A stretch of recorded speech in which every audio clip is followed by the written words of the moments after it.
Sunrise news के इस video में आप सभी का स्वागत है। इस बीच हमारे साथ आज चर्चा के लिए आशीष रंजन हैं, जिनको आप लगातार सनराइज न्यूज पर सुनते आ रहे हैं। हर मुद्दे पर उसके पहलुओं पर उसकी जानकारी आशीष हमारे साथ साझा करते हैं। आशीष, आपका भी स्वागत है सनराइज न्यूज के इस वीडियो में।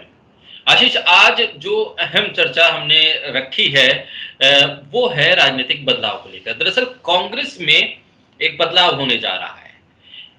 जिग्नेश मेवानी के साथ कन्हैया कुमार का नाम अब लगभग फाइनल हो चुका है कि वो कांग्रेस के साथ जाने वाले हैं, कांग्रेस ज्वाइन करने वाले हैं। इसको लेकर बयान भी अलग अलग तरह के आ रहे हैं। जिग्नेश मेवानी एक तरफ गुजरात में देखें तो निर्दलीय विधायक के तौर पर हैं और एक अच्छा खासा उन्होंने अपने साथ वोट बैंक बनाया है और एक फॉलोइंग है उनकी वहां पर। इसके बल पर वो निर्दलीय भी चुनाव जीतकर आए। दूसरी तरफ कन्हैया कुमार हैं जो बिहार से चुनाव लड़ते हैं, हार जाते हैं, लेकिन उनकी भी एक फैन फॉलोइंग है, वो अक्रॉस द स्टेट है। क्या फायदा दोनों के आने से कांग्रेस को और खासतौर पर राहुल गांधी की लीडरशिप को मिलने वाला है? देखिए, सबसे पहले तो इस चर्चा के लिए आपका धन्यवाद, क्योंकि बर्निंग टॉपिक है अभी भारतीय राजनीति में और कन्हैया कुमार एक ऐसे हॉटकेक हैं जिनके बारे में अगर जरा सी भी कुछ बातें निकलती हैं तो इसकी चर्चा दूर तलक हो जाती है। जिग्नेश मेवानी की आप बात कर रहे थे, तो वो जीते हुए प्रतिनिधि हैं, जबकि कन्हैया कुमार यहाँ से चुनाव हारे। इस बार लोकसभा का जब चुनाव हुआ और काफी भारी अंतर से कन्हैया कुमार की हार हुई है। निश्चित तौर पर कन्हैया कुमार की फैन फॉलोइंग काफी अच्छी है, उन्हें लोग अच्छी तरह से सुनते भी हैं और कन्हैया अच्छा बोलते भी, इसमें कोई दो मत वाली बात नहीं है। लेकिन ये देखने वाली बात होगी कि क्या जिग्नेश मेवानी और कन्हैया कुमार को आप एक ही तराजू पर तौल रहे हैं? नहीं। जिग्नेश मेवानी के पास वो आप एक तरह से ये कहिए जिस तरह से कन्हैया कुमार पर आरोप लगे, कन्हैया कुमार अभी भी उसी फ्रेमवर्क में देखे जा रहे हैं भारतीय राजनीति में, आम जनमानस में। लेकिन जिग्नेश मेवानी एक जीते हुए प्रतिनिधि हैं, तो इन दोनों को अलग अलग देखने की जरूरत है। हाँ, कांग्रेस को क्या नफा नुकसान होने वाला, ये एक दूसरा विषय है। कन्हैया कुमार बिहार की राजनीति में आते हैं या फिर केंद्र की राजनीति में आती है, कांग्रेस उन्हें कहां जगह देती है, ये एक बड़ा सवाल है। ऐसे में क्या ये आपको लग रहा है, राहुल गांधी लगातार जिस चीज को कहते रहे हैं कि आरएसएस की विचारधारा के खिलाफ हमारी लड़ाई है और हमें निर्भीक और निडर नेता चाहिए कांग्रेस के, वो जो खुलकर लड़ सके इस विचारधारा से, आपको लग रहा है कि जिस तरह से कन्हैया कुमार बोलते हैं या अब तक जिस तरह से वो काउंटर करते हैं चीजों का, जिग्नेश मेवानी हो जिस तरह से वो तमाम चीजों को करते हैं, क्या वो निर्भीक लीडरशिप इकट्ठा करने में राहुल गांधी इस बीच जुड़े हुए हैं? क्योंकि उन्होंने कई जो कांग्रेस के वरिष्ठ नेता थे उनसे भी कहा था कि अगर आप खुलकर इस विचारधारा का विरोध करते हैं तब तो आप कांग्रेस के साथ रहें। ये लगातार वो एनएसयूआई की बैठक हो या यूथ कांग्रेस के कोई कार्यक्रम हो उसमें कहते रहे हैं। क्या उस तरह की लीडरशिप की कमी थी पार्टी के भीतर, इसलिए इन दो नेताओं को अब कांग्रेस में शामिल करने की तमाम तैयारियां पूरी हो चुकी हैं?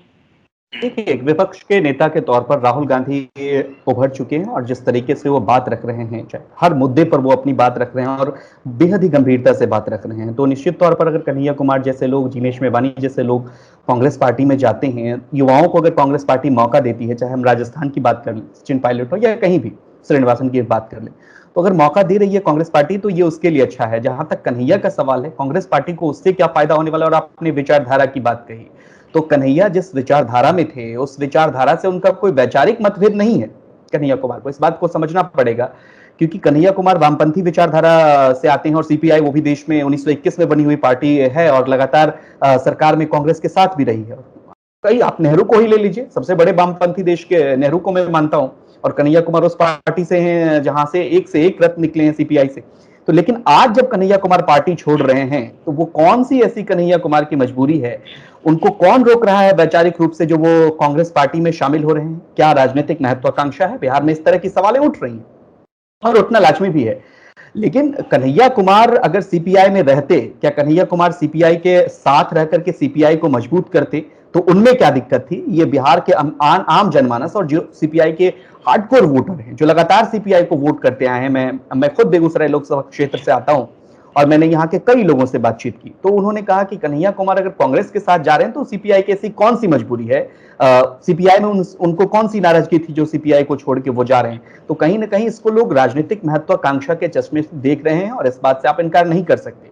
क्या ये डील राज्यसभा जाने को लेकर के हुई है? तो इस तरह की भी चीजें यहाँ पर उठ रही हैं। तो देखना ये होगा कि अब लोग क्या इसमें डिसाइड करते हैं और बेगूसराय की जनता किस तरह से देखती है कन्हैया कुमार को अब।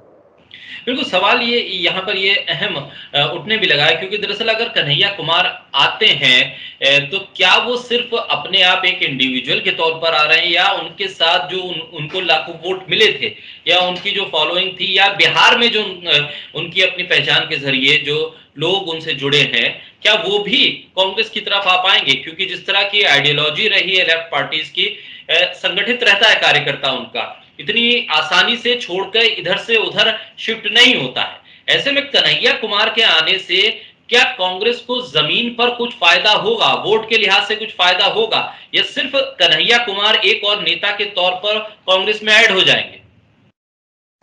बिल्कुल, देखिए यहाँ पर थोड़ी द्वंद्व वाली स्थिति है और इसे देखना पड़ेगा कि कन्हैया कुमार को कौन सी बड़ी जिम्मेदारी देती है कांग्रेस पार्टी अगर वो शामिल होते हैं तो, जिसका मैंने जिक्र पहले भी किया। लेकिन एक चीज यहाँ पर मैं आपको बताना चाहूंगा कि कन्हैया को कन्हैया बनाया किसने। आप जेएनयू की घटना याद कीजिए, 2016 की वो तारीख जब कोर्ट में क्या हुआ था कन्हैया के साथ, और तमाम एक एक मीडिया चैनल कन्हैया को देशद्रोही घोषित करने पर तुले हुए थे, तथाकथित देशद्रोही, मैं जिसका बात कर रहा हूँ, तथाकथित देशद्रोही मैं कह रहा हूँ। उस समय के बाद से लेकर के अब तक एक अकेली ऐसी पार्टी सीपीआई है, चाहे कन्हैया हैदराबाद में कोई रैली कर रहे हो, कन्हैया केरल में कोई रैली कर रहे हो, कन्हैया पुणे में कोई रैली कर रहे हो, सीपीआई का एक एक कार्यकर्ता जी जान लगाकर उनकी रैली में शामिल होता है। आप इस हर पार्टी का अपना स्ट्रक्चर होता है, पार्टी उसी फ्रेमवर्क पे काम करती है।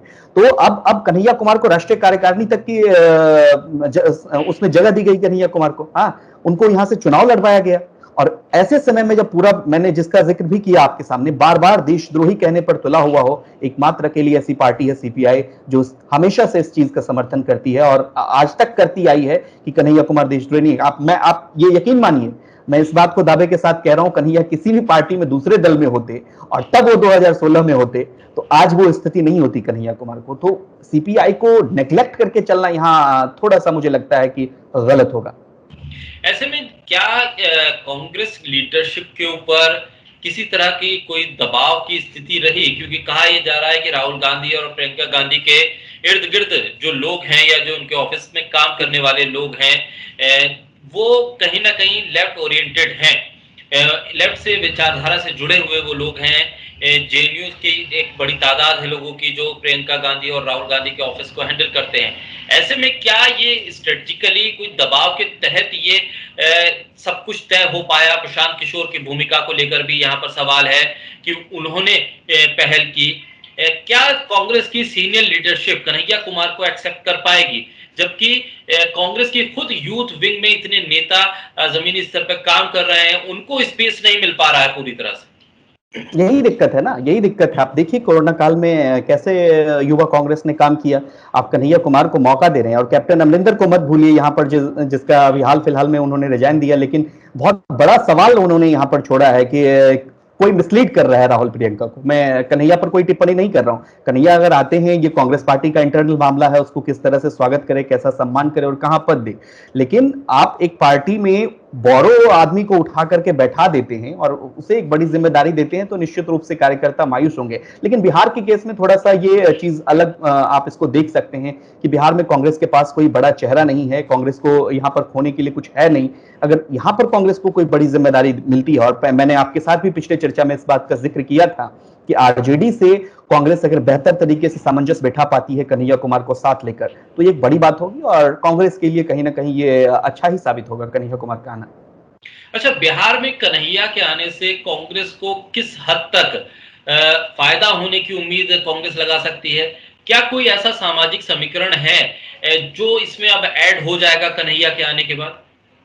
देखिए, जातीय समीकरण की जहां तक बात करें तो कन्हैया जिस कास्ट से आते हैं उसका कोई खास दबदबा बिहार में नहीं है, इस बात को आप समझिए। लेकिन कांग्रेस पार्टी एक ऐसे चेहरे की तलाश में थी जो एक अच्छा बोलने वाला हो। और दो चीज आप यहां पर देखेंगे, कई राजनीतिक विश्लेषकों को मैंने सुना कि पंजाब में नवजोत सिंह सिद्धू और बिहार में अगर कन्हैया कुमार, तो राहुल गांधी पर जो आरएसएस का टारगेट है, लगातार सिर्फ राहुल गांधी आरएसएस के निशाने पर रहते हैं, वो नहीं रह करके कन्हैया कुमार हो जाएंगे, नवजोत सिंह सिद्धू हो जाएंगे और राहुल सटीक मुद्दों को उठा पाएंगे। आरएसएस के मतलब जो आईटी सेल है उनका, ये राजनीतिक विश्लेषकों का बयान है, मेरा कोई पर्सनल ओपिनियन नहीं है इस पर।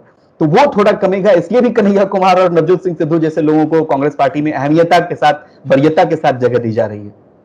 बिल्कुल। अब ऐसे में जिन माहौल में अब 2024 की लड़ाई एक कांग्रेस तय कर रही है, अभी कोई पूर्णकालीन अध्यक्ष भी कांग्रेस के पास नहीं है, तो जी। क्या ऐसे में कन्हैया कुमार को नई जिम्मेदारी अगर पार्टी देती है, जबकि राहुल गांधी का एक तरह से बैकअप है, उन्हें राहुल गांधी से कई दौर की मुलाकात हो गई, अब कहा यह जा रहा है कि आने वाली 28 तारीख को शायद कन्हैया और जिग्नेश मेवाणी कांग्रेस के साथ आ जाएं। आने वाले वक्त में गुजरात में भी विधानसभा चुनाव है और देश में लोकसभा चुनाव। किस तरह से अब आगे जिग्नेश मेवाणी का आना गुजरात में खासतौर पे तब जबकि वहां पर हार्दिक पटेल लीड कर रहे हैं कांग्रेस को और एक नए चेहरे के तौर पर उनकी भी एंट्री हुई। सामंजस्य बिठाना बहुत अहम होगा कांग्रेस के लिए वहां पर, लेकिन दोनों ही नेता जो देखिए युवा हैं और अच्छा बोलते हैं, और एक तरह से आप ये भी कह सकते हैं जिग्नेश मेवानी का आना, जो जिस वोट बैंक की आप बात कर रहे थे, उस वोट बैंक में भी कहीं ना कहीं कांग्रेस को इजाफा होगा, और वो निर्दलीय जीत के आए हैं, बड़ी बात है। कांग्रेस की स्थिति गुजरात में अच्छी है बनिस्बत बिहार के। आपने देखा बहुत कम अंतर से वहां पर उनके नेता चुनाव हारे, और बहुत कम ही फासला रहा है विधानसभा चुनाव में। तो इस बार की जो स्थिति है, और खासकर ऐसे वक्त में जब भारतीय जनता पार्टी ने इन मौके पर चुनाव से पहले सीएम बदल दिया, पूरे मंत्रिमंडल का एक मंत्री भी रिटेन नहीं किया गया दोबारा जब सरकार बनी, तो ऐसे में ये देखना काफी अहम होगा कि गुजरात में कांग्रेस की फिर से वापसी हो सकती है। लेकिन बिहार के लिए जहां तक बात है, तो कन्हैया कुमार अगर जेन्युइन मुद्दे को उठाते हैं, मुद्दा तो कन्हैया अच्छा उठाते हैं, इसमें कोई शक की बात नहीं है और कोई गुंजाइश वो ऐसी बात नहीं है, लेकिन जिस तरीके से अगर राहुल गांधी के साथ उस तरह से 2-4 हैंड मिल जाए तो निश्चित रूप से एक अच्छा दबाव बनेगा। और कन्हैया को अगर राज्यसभा भी ऑफर करती है कांग्रेस पार्टी, तो भी राज्यसभा में एक मजबूत लीडरशिप के तौर पर कन्हैया उभरेंगे। ये कहने में कोई संकोच वाली बात नहीं है कि जिस तरीके से वो अपना बयान देते हैं और फैक्ट के साथ बात करते हैं, तो कांग्रेस के लिए ये अच्छा होगा। बिल्कुल। इन तमाम चीजों के बीच राहुल गांधी का एक ट्वीट आज जो आया, उस पर भी थोड़ी चर्चा हम कर लें चलते चलते, क्योंकि जिस तरह के हालात असम में हैं, उसके बाद हर कोई ये सवाल पूछ रहा है कि दरअसल वहां पर किस तरह का शासन चल रहा है और प्रशासन क्या अब वहां बंदूक के बल पर लोगों को विरोध के अधिकार से भी दूर रखेगा।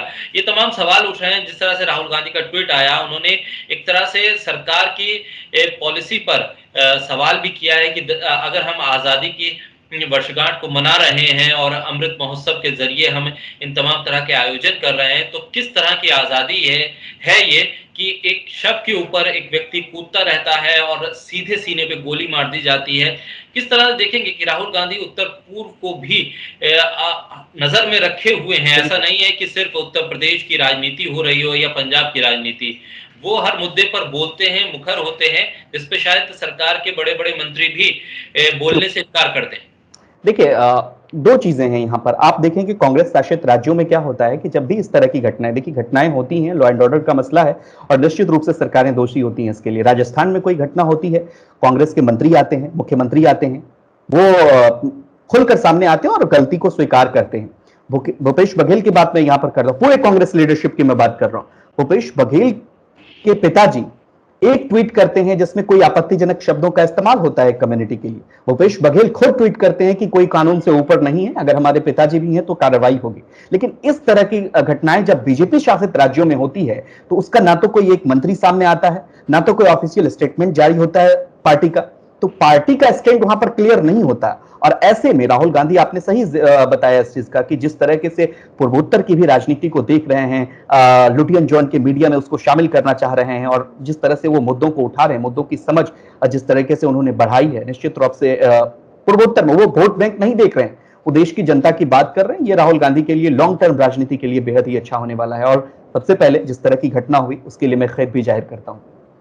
चलिए, बहुत शुक्रिया आशीष हमारे साथ जुड़ने के लिए। तमाम दर्शक जो इस चर्चा को देख रहे थे, वो भी अपनी राय कमेंट बॉक्स में जरूर दें। साथ ही हमारे यूट्यूब चैनल सनराइज न्यूज को लाइक कीजिए, सब्सक्राइब कीजिए और शेयर कीजिए। बहुत शुक्रिया आशीष, एक बार फिर सनराइज न्यूज के साथ जुड़ने के लिए।